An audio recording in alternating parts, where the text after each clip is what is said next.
ეხა მე და ირაკლი ვათიაშვილი კონფერენციაზე Goga Khaidava and I attended a conference organized by the City Hall. It was a very interesting conference. Among the participants were John Mearsheimer and Jeffrey Sachs, and Glenn Deason had also arrived. In short, it was a high-level international conference. These are two truly remarkable figures. Yes, they participated online. I spoke with one of the organizers, and he told me they were very pleased that such a conference was being held in Georgia.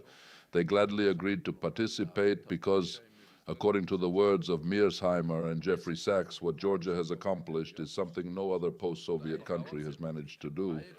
I would have liked to continue, but physically I couldn't stay any longer. First, there was the president's speech, then Prime Minister Kobakidze's address, and afterward Mearsheimer was supposed to join remotely.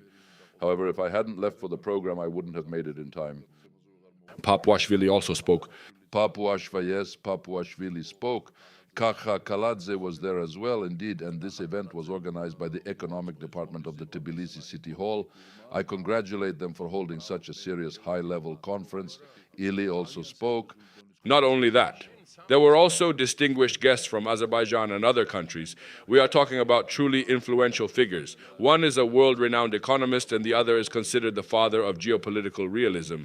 No one criticizes American foreign policy as sharply as they do. Mearsheimer once stated that over the past decades, we have destroyed 38 million people around the world. Actually, that statement was made by Mearsheimer, not Jeffrey Sachs. Yes, that's correct. I welcome the frequent organization of such conferences because Georgia needs to establish the right image among circles of independent experts. Presidents come and go, but great experts remain. They consistently maintain their positions, and their opinions carry significant influence around the world. The greatest achievement for Georgia is that the world has come to see it as an independent and sovereign country.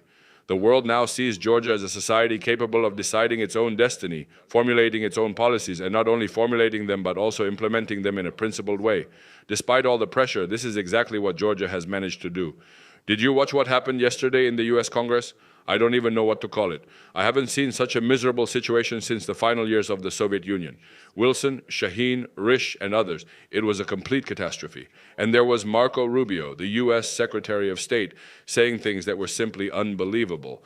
The amount of misinformation was astonishing. I am just an ordinary citizen in Georgia, yet I can clearly see it. He claimed that Israel and Lebanon had reached a peace agreement and that Hezbollah would leave Lebanon. But Hezbollah is not leaving Lebanon. Who are they trying to fool? It's the same with claims about reaching an agreement with Iran. Then Iran's foreign minister comes out and says there is no agreement whatsoever. So who exactly are they trying to deceive? Honestly, I wonder how they ended up in such a situation. And then Trump said he wanted to meet MBS, while the New York Post published statements calling him homosexual.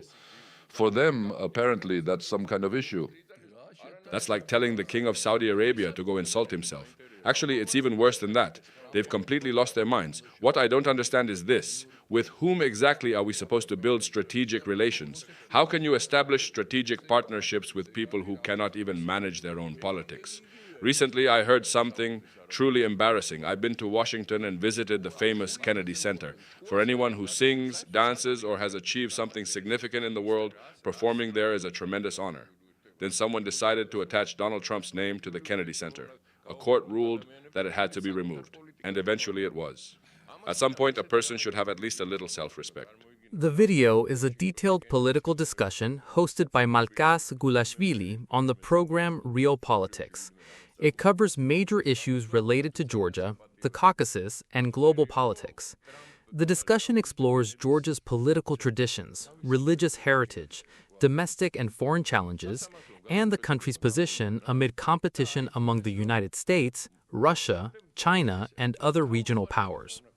The video begins with recent religious celebrations in Georgia, including St. George's Day and other Orthodox commemorations. Special emphasis is placed on the importance of spiritual unity and the relationship between the state, the church, and society. Figures such as Father Andrea of Coman are remembered as symbols of connection between communities despite ongoing conflicts. Participants call for reconciliation among Georgians, Abkhazians, and Ossetians. The discussion reviews political and military experiences from the Abkhaz conflict, including participation in state negotiations and diplomatic missions. It highlights Georgian officials who traveled to Sukhumi during the conflict and maintain relationships with Abkhaz political figures, including Alexander Ankvab.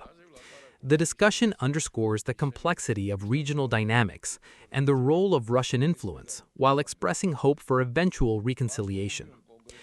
An international conference held in Georgia featured prominent analysts such as John Mearsheimer and Jeffrey Sachs. Georgia is presented as an important participant in geopolitical and economic discussions. The speakers emphasized the country's sovereign policy and the importance of making independent decisions. The discussion also examines political tensions within the United States and their impact on foreign policy. The conversation addresses criticism of Georgia's ruling party, Georgian Dream, by U.S. officials and lawmakers. Allegations concerning Georgia's relations with Iran and China are discussed.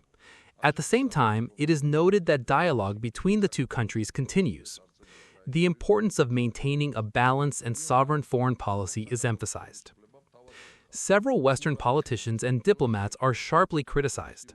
The discussion also covers political tensions across Europe, public protests, and declining trust in political leadership. Contemporary developments are linked to historical memories of colonialism, fascism, and broader European political transformations. Participants argue that the conflict involves not only Ukraine, but also NATO members, through military, logistical, and intelligence support. Special attention is given to the role of the United Kingdom. The discussion focuses on the risks of escalation and the potential consequences for Europe's security and stability.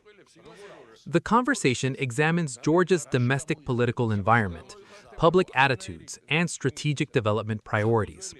National unity, cultural identity, and economic growth are presented as key objectives. Challenges such as poverty, infrastructure deficiencies, and urban planning issues are discussed. Participants stressed the need for new factories and industrial enterprises to create jobs and strengthen the economy. The discussion reflects on Georgia's Soviet-era industrial legacy, including locomotive, railway wagon, and aircraft production. The example of Tbilisi Aviamsheni is used to illustrate issues related to privatization, management failures, and unrealized potential. The Iranian ambassador rejects claims that Georgia has adopted a pro-Iranian position and criticizes what he describes as misinformation. The discussion notes that despite tensions, channels of communication between Washington and Tehran continue to exist. The exchange highlights the complexity of regional diplomacy and strategic calculations. Drawing on statements by Prime Minister Irakli Kobakidze, the discussion focuses on national interests, respect for election results, and political stability. Criticism is directed towards political figures whom participants believe do not adequately represent national interests. Particular attention is given to the political legacy of Malkhaz Saakashvili. The conversation shifts to Armenia's internal politics and upcoming elections. It explores the prospects of Nikol Pashinyan and Samvel Karapetyan, as well as Russian influence and Armenia's relations with Europe. Broader geopolitical tensions across the South Caucasus are also discussed. The conversation examines developments involving Israel and Hezbollah, ceasefire efforts, and ongoing military activities in the region. Particular attention is paid to perceived contradictions between diplomatic statements and realities on the ground, as well as the broader challenges facing U.S. diplomacy. Georgia is portrayed as increasingly strengthening its economic and political ties with China. The country's strategic location along the historic Silk Road is emphasized, along with its growing role in regional trade and connectivity. Special attention is given to the Anaklia port project and its significance for trans-Caspian transportation routes. The future development of the ports of Batumi, Poti, and Anaklia is discussed in detail. Participants argue that successful infrastructure development requires close cooperation among the government, private companies, and foreign investors. The program concludes by returning to themes of Georgia's Christian heritage, cultural traditions, and national unity.